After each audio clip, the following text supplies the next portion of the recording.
Aujourd'hui, nous allons contenir, canaliser, maîtriser, pas l'électricité, pas les données, la nature. Il y aura de la terre, du métal finement plié, des vis qui ne pardonnent pas et probablement un ongle cassé. Ce n'est pas un meuble, ce n'est pas un bac. C'est une frontière entre le désordre organique et l'intention humaine. Aujourd'hui, on monte une jardinière en acier Vidal XL, 160 par 80 par 77. Un rectangle parfait, 3 dimensions.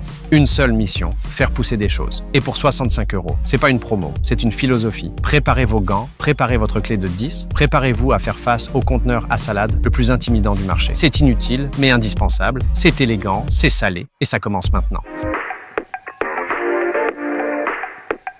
Bon, nous y sommes. J'ai un peu avancé le travail en montant les 4 cloisons. Je vous conseille de prévoir minimum 2 heures d'assemblage par bac.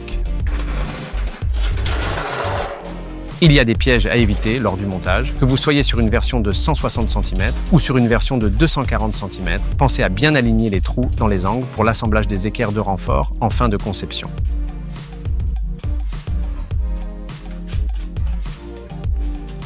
Vous travaillez vraiment à l'aveugle car le bac est assez grand. Et c'est d'autant plus vrai pour les boulons que vous devez visser en bas du bac. Je vous conseille d'être posé sur une chaise, tant le nombre de vis à assembler est impressionnant.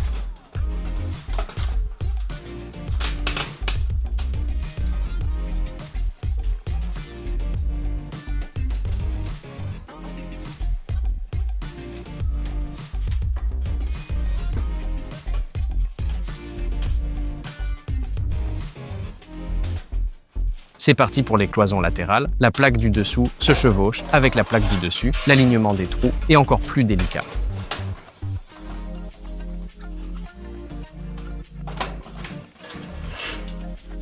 Oui, là il y a un croisement en plein milieu.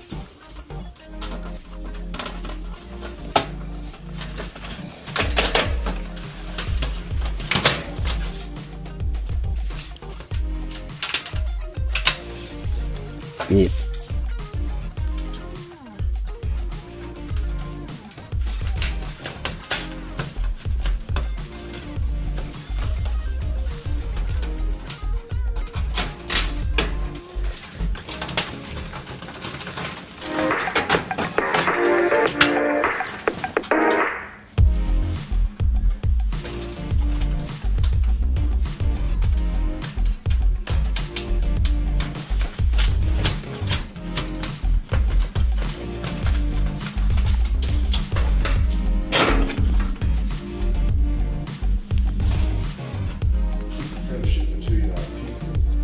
Donald Trump avait écrit un discours sur l'amitié. Comment elle est cette amitié entre les deux pays?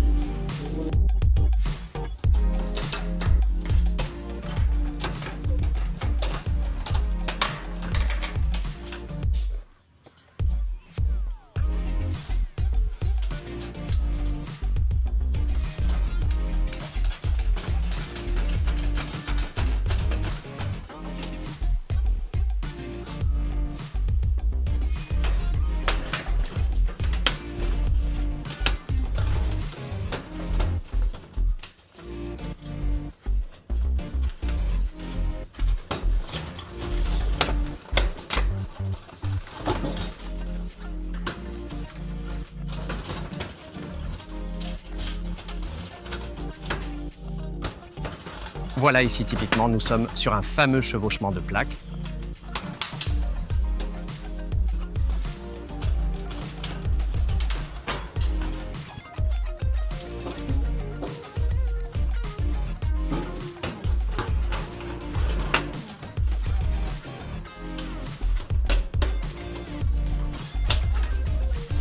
Et je finalise l'assemblage à la visseuse, bien entendu.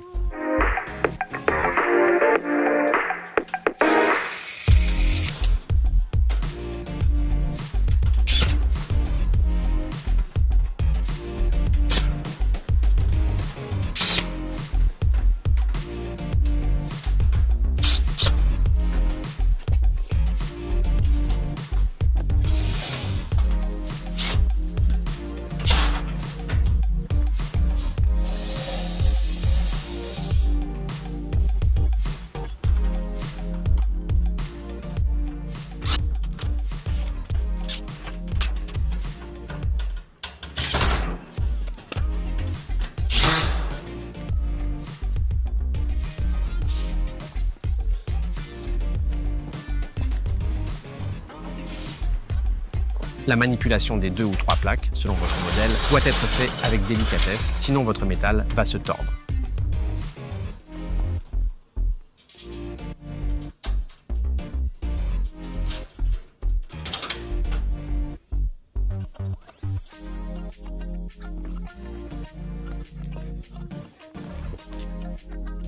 Comme vous pouvez le voir ici, les plaques sont recouvertes d'un film de protection quasi impossible à enlever. J'ai décidé de repeindre avec finition et ferrouille. Je vous montrerai dans un prochain épisode le résultat. En ce qui concerne le film de protection, je le retirerai sans doute à l'aide d'un décapeur thermique.